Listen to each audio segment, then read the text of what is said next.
High সুপ্রিয় viewers, আপনারা সবাই কেমন আছেন? আপনাদের দিকে আলোর জীবন চ্যানেলে স্বাগতম জানাই।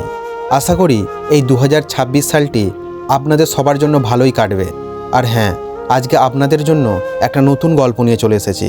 ঠিক এটা গল্প নয়, এটা ঠিক এক বাস্তব সমাজের পঞ্চম এবং ষষ্ঠম শ্রেণীতে পড়া কিংবা সপ্তম শ্রেণীতে পড়া ছোট ছোট বোনেদের কাহিনী তুলে ধরব, যারা কিনা অল্প বয়সেই জীবনের 12টা বাজিয়ে ফেলেছেন।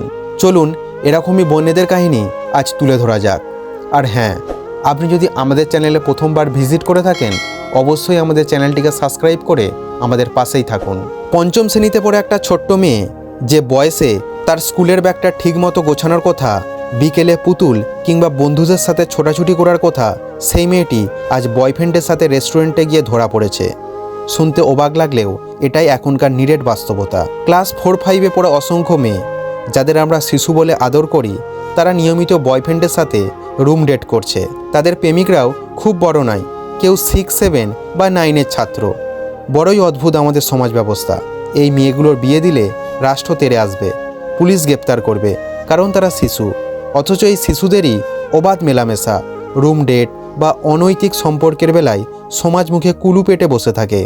বলতে গেলেই আমরা হয়ে যাই ব্যাকডেটেড কিংবা হুজুর। আমার এক পরিচিত ফার্মেসিটির কথা শুনে গা শিউরে ওঠে। তিনি বলেন, অসংখ্য অপ্রাপ্তবয়স্ক মেয়ে বছরে 2 থেকে 3 বার তার কাছে আসে বাচ্চা নষ্ট করার এমআর কিট নিতে। এসএসসি পাস করার আগেই একটা মেয়ে কতবার মাতৃত্বের স্বাদ হত্যা করে, সেই খবর কি তার বাবা মা রাখেন? সবচেয়ে মর্মান্তিক অথচ হাস্যকর ঘটনা হলো, এই ক্লাস 5-এ পড়া মেয়েটি রেস্টুরেন্টে গিয়ে তার বয়ফ্রেন্ডের সাথে অন্য এক মেয়েকে দেখে, তাকে থাপ্পড় মেরেছে। তার দাবি, 1.5 বছর ধরে ওর সাথে আমার রিলেশান, তুই কেন এসেছিস?